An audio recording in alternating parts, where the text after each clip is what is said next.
안녕하십니까? 오늘은 코로나 바이러스와 마늘이라는 주제로 말씀을 나누겠습니다. 요즘 우리는 빨리빨리 유튜브 시대에 살고 있습니다. 뭐든지 필요한 것 빨리 나오는 것을 원하고 또 아니면 빨리 채널을 바꾸는 그러한 그 정신없는 시대에 살고 있는데, 사실은 많은 정보와 지식을 습득한다고 해서 우리의 삶이 더 풍요로워지고 지혜를 많이 얻는 것은 아니죠.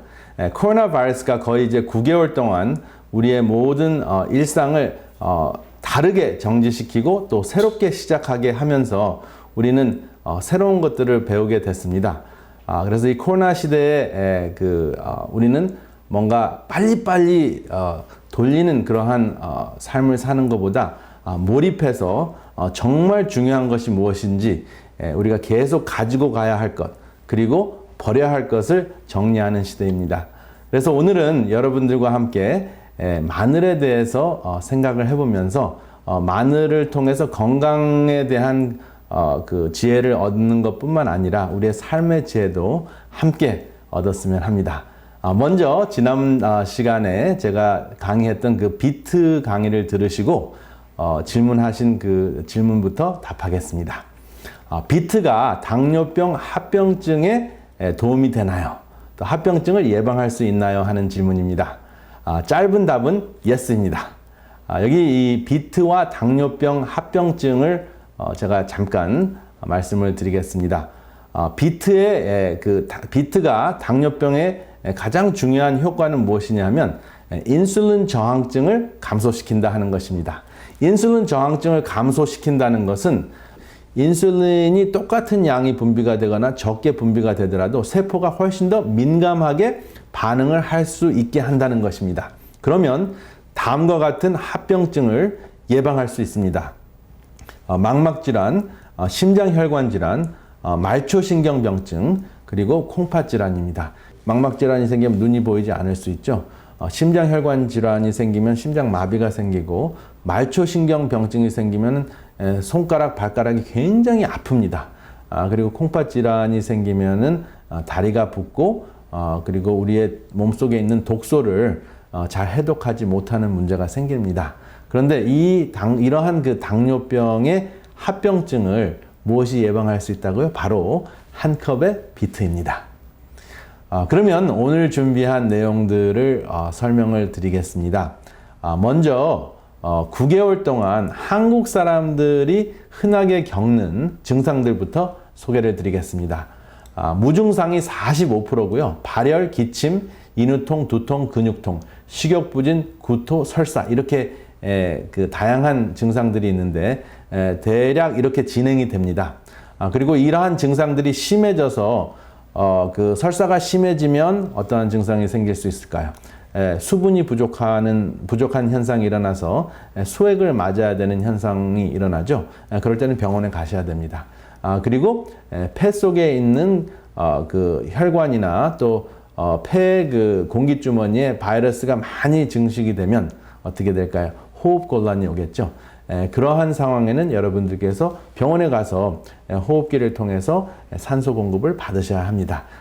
코로나 바이러스에 감염된 7일이 되면 다른 사람에게 옮기지를 않습니다. 일반적으로. 그리고 14일이 되면은 바이러스를 박멸하게 되고요. 20일이 되면 거의 완치가 됩니다.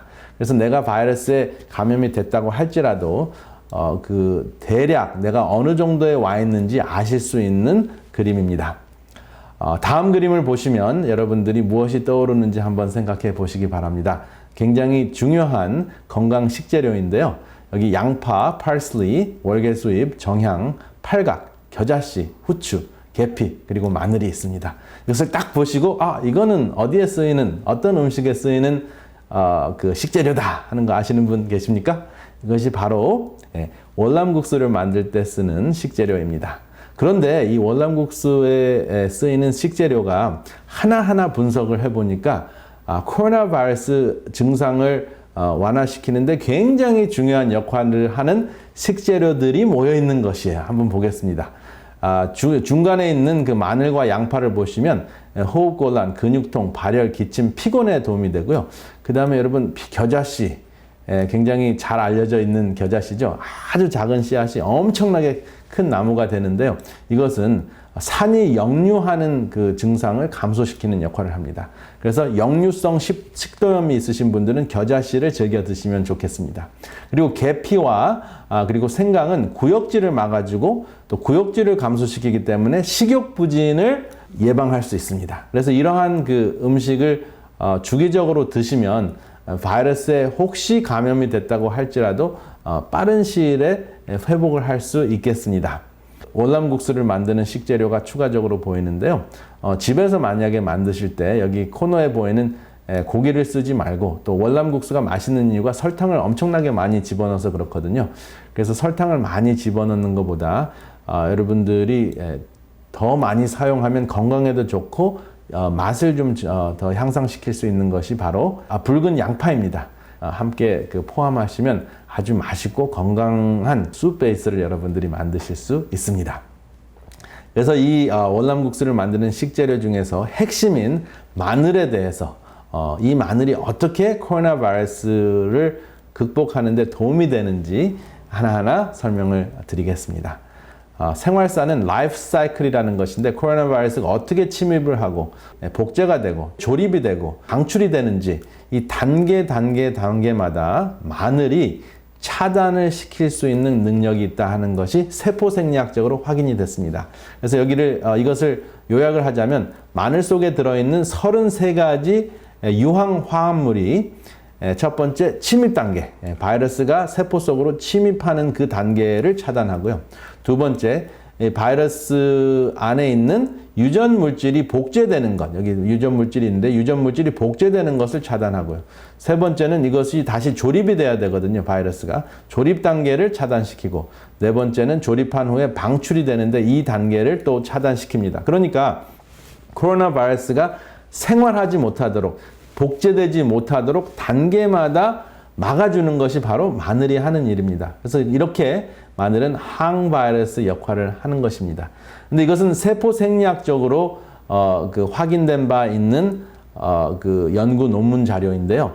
사실은 그 세포 생리학의 그 연구와 실제적으로 그 임상, 사람을 대상으로 해서 환자를 대상으로 한 연구하고는 좀 차이가 있지만은 이것은 확실한 세포 생리학적인 그 연구 자료이기 때문에 100% 마늘을 먹으면은 그 모든 코로나 바이러스를 박멸시킨다 라는 것이 아니라 코로나 바이러스에 투병하는데 현저한 도움이 된다, 이렇게 생각을 하시면 이 연구 논문과 일치되는 삶을 적용하실 수 있으시라고 생각을 합니다. 여기 보면 굉장히 많은 논문들이 있는데요. 이것을 요약을 하면 열나는 것을 막아주는 것을 마늘이 합니다. 그 다음에 감기 바이러스, 일반 감기 바이러스도 이 마늘이 차단을 합니다. 말씀드린 대로 코로나 바이러스의 생활사에 개입이 돼서 모든 단계를 차단하는 것을 금방 보셨습니다. 그리고 헤르피스 질환, 이것은 잇몸이나 그 다음에 성기에 그 바이러스가 침입을 해서 우리 몸을 고통을 주는 그 헤르피스 질환도 막아주는 역할을 합니다. 그리고 뇌에 있는 그 뇌수막에 염증이 생기는 것을 예방해주는 역할을 마늘이 합니다. 그리고 피부염, 그 다음에 HIV, 이러한 그 에이즈를 일으키는 HIV 바이러스도 여러 차원에서 마늘이 어느 정도 차단을 한다 하는 것이 확인이 됐습니다. 그래서 마늘은 꼭 드셔야 되는 그러한 음식입니다. 사실 그 바이러스가 심하게 증식이 되면 설사를 하게 되는데 설사를 하는 것도 막아주는 역할을 합니다. 그리고 마늘은 사람에게 침입하는 그 바이러스를 막아주는 것뿐만 아니라 감자, 도마도, 그리고 포도나무 가지에 침입하는 바이러스도 막아주는 역할을 합니다. 그래서 이러한 채소를 심으실 때, 또 과일을 심으실 때 여러분들이 마늘을 그 주위에다 심으시면 다른 나무들도 바이러스에 감염되는 것을 막아주는 것이 바로 마늘의 효과입니다. 얼마나 다양한 효과가 있는지 마늘 참 고마운 음식입니다. 그러면 이 마늘을 어떻게 해 드시는 것이, 어떻게 음식으로 해 드시는 것이 좋을까요? 생으로 드셔도 좋습니다. 그리고 익혀 드셔도 좋습니다. 구워 드셔도 좋습니다. 으깨 드셔도 좋고요. 그 다음에 말려도 괜찮고요. 말린 것을 또 마늘 가루로 내도 괜찮습니다. 그리고 올리브 기름에다 재서 드셔도 되고요. 그 다음에 레몬, 레몬에다가 재워서 드셔도 마늘을 오랫동안 쓰실 수 있고요. 그 다음에 향신료와 섞어서 드셔도 됩니다. 저는 이제 개인적으로는 제일 좋아하는 것이 이렇게 구운 마늘입니다. 그래서 이렇게 구우셔서 하루에 한 통씩 드시면 바이러스가 좀처럼 우리 몸속에서 오랫동안 증식을 하지 못합니다. 그리고 침입을 했다고 하더라도 병을 일으키지 못할 수 있는 능력을 키울 수가 있습니다. 또 어떤 방법이 있을까요? 마늘 기름, 올리브 기름에다가 오랫동안 재면 또 그것도 굉장히 훌륭한 드레싱이 되고요. 그 다음에 마늘즙이 있습니다. 식초 마늘도 만드실 수 있습니다. 그리고 숙성된 마늘도 있는데 개인적으로 저는 마늘 기름을 좋아하는데요. 여기 보면은 올리브 기름과 마늘을 으깬 것을 이제 여기 레몬과 함께 섞어서 놔두시면 이것을 냉장고에다가 두셨다가 샐러드 드레싱에 이렇게 흔들어서 집어넣으셔도 되고 다양한 드레싱으로 여러분들이 쓰실 수가 있습니다. 그래서 마늘은 다양한 기능이 있고 또 다양한 방법으로 요리를 해도 그 효과가 다양하게 나타난다 하는 것입니다. 그래서 이 마늘은 정말 우리 현대 생활에 꼭 필요한 음식인데요. 이 마늘에게 배울 점이 참 많습니다. 근데 오늘 대표적으로 이 바이러스와 마늘을 우리가 생각했을 때 특별히 배울 점이 무엇인가 한번 생각해 봤는데요. 첫 번째, 이 바이러스는 숙주가 건강하게 살아있어야 지속적인 존재가 가능하다는 것이죠.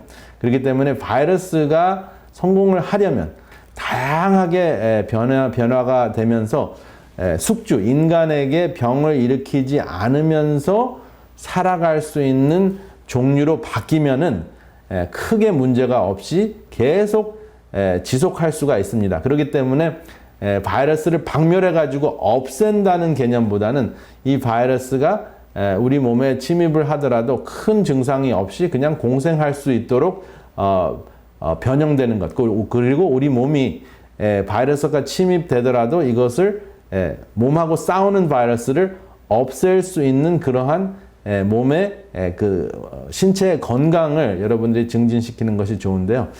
바이러스가 다양하게 변할 때 그 다양하게 변하는 모습을 차단할 수 있는 것이 바로 다양한 기능을 하는 마늘입니다. 그래서 마늘의 모습을 보면 우리가 삶의 지혜를 얻을 수 있는데요.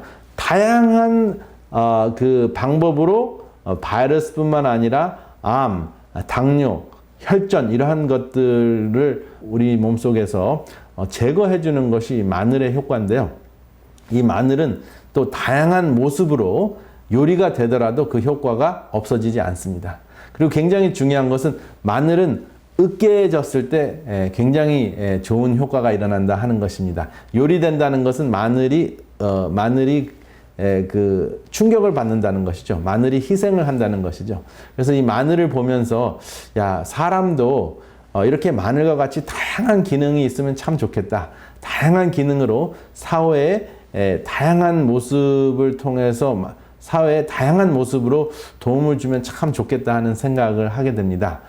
그래서 우리도 마늘과 같이 다양성을 우리가 증가시켜서 아주 유익한 그러한 존재가 됐으면 합니다. 그래서 오늘은 마늘을 통해서 어떻게 우리의 신체적인 건강과 또 어떠한 그 삶의 지혜를 배울 수 있는지 함께 이야기를 나누어 보았습니다. 다음 시간에는 마늘 속에 들어있는 셀레늄에 대해서 말씀을 드리겠습니다. 셀레늄은 어떠한 효과가 있는가 함께 이야기를 나누겠습니다. 감사합니다.